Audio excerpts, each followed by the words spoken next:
നോക്കൂ, ദേ are watching a movie. They are watching a movie എന്ന് പറഞ്ഞാൽ അവര് ഒരു മൂവി കണ്ടുകൊണ്ടിരിക്കുകയാണ്. അവർ ഒരു സിനിമ കണ്ടുകൊണ്ടിരിക്കുകയാണ് അല്ലെ.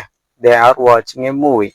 എങ്ങനെയാണ് ഇതിന്റെ സ്ട്രക്ചർ വന്നിട്ടുള്ളത് നോക്കൂ. ആദ്യം സബ്ജക്ട് ദേ വന്നു, പിന്നീട് ദേ എന്നുള്ളത് പ്ലൂറൽ സബ്ജക്ട് ആയതുകൊണ്ട് ദേ എന്ന് പറഞ്ഞാൽ എന്താർത്ഥം? അവര്. അവര് എന്ന് പറയുമ്പോൾ ഒന്നിൽ കൂടുതൽ ആളുകൾ ഉണ്ടാവും അല്ലെ. അവർ എന്ന് പറയുമ്പോൾ ഒന്നിൽ കൂടുതൽ ആളുണ്ടാവും. അപ്പോൾ ദേ, അവർ, ആർ എന്ന ഓക്സിലറി വെർബാണ് വന്നത്. ദേ ആർ, അവരാകുന്നു. വാച്ചിങ്. വാച്ചിങ് എന്ന് പറയുമ്പോൾ വാച്ചിന്റെ ING ഫോം അല്ലെ. വാച്ചിങ് വെർബിന്റെ ING ഫോം. എ മൂവി, എന്താണ് അവർ കാണുന്നത്? എ മൂവി, ഒരു മൂവി. അപ്പൊ മൂവിയാണ് ഒബ്ജക്റ്റ്. അപ്പൊ they are watching a movie, അവർ ഒരു മൂവി കണ്ടുകൊണ്ടിരിക്കുകയാണ്. ഇപ്പോൾ നടന്നുകൊണ്ടിരിക്കുന്ന പ്രവൃത്തികൾ പറയാനാണ് എന്ത് ഉപയോഗിക്കുന്നത്? പ്രസന്റ് കണ്ടിന്യൂസ് ടെൻസ് ഉപയോഗിക്കുന്നത്. പ്രസന്റ് കണ്ടിന്യൂസ് ടെൻസിന്റെ സ്ട്രക്ചർ എന്നറിയപ്പെടുന്നത് subject plus am, is, are ഇതിലേതെങ്കിലും ഒരു ഓക്സിലറി വെർബ് പ്ലസ് വെർബിന്റെ ING ഫോം പ്ലസ് ഒബ്ജക്റ്റ്. ഇതാണ് പ്രസന്റ് കണ്ടിന്യൂസ് ടെൻസിന്റെ സ്ട്രക്ചർ. ഐ എന്ന സബ്ജക്റ്റിനോട് കൂടി മാത്രമാണ് ആം എന്ന ഓക്സിലറി വെർബ് വരിക.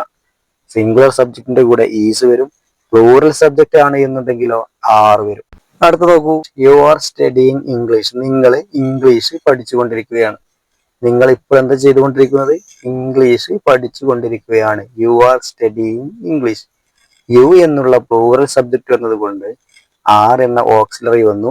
സ്റ്റഡി എന്ന വെർബിനോട് കൂടിയിട്ട് ING ഫോം ആണ് വെർബ് വന്നത്. സ്റ്റഡിയിങ്. എന്താണ് object? English. You are studying English. നിങ്ങൾ ഇംഗ്ലീഷ് പഠിച്ചുകൊണ്ടിരിക്കുകയാണ്. അടുത്ത് നോക്കൂ, we are discussing a matter. നമ്മളൊരു വിഷയത്തെ പറ്റിയിട്ട് ഡിസ്കസ് ചെയ്തുകൊണ്ടിരിക്കുകയാണല്ലേ, ചർച്ച ചെയ്തുകൊണ്ടിരിക്കുകയാണ്. We are discussing a matter. We എന്ന പ്ലൂറൽ സബ്ജക്റ്റ് വന്നത് കൊണ്ട് ആർ എന്ന ഓക്സിലറി വന്നു. ഡിസ്കസ് എന്ന വെർബിന്റെ ING ഫോമായ ഡിസ്കസിങ് വന്നു.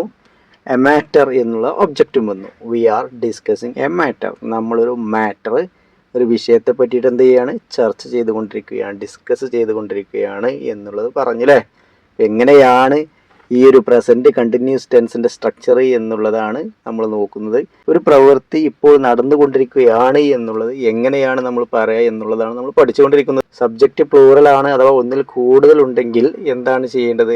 ആർ എന്ന ഓക്സിലറി വെർബാണ് വരിക, പ്ലസ് വെർബിന്റെ ING ഫോമും പ്ലസ് ഒബ്ജക്റ്റ് ആണ് വരിക എന്നുള്ളൊരു കാര്യം മനസ്സിലാക്കുക. Okay, thank you.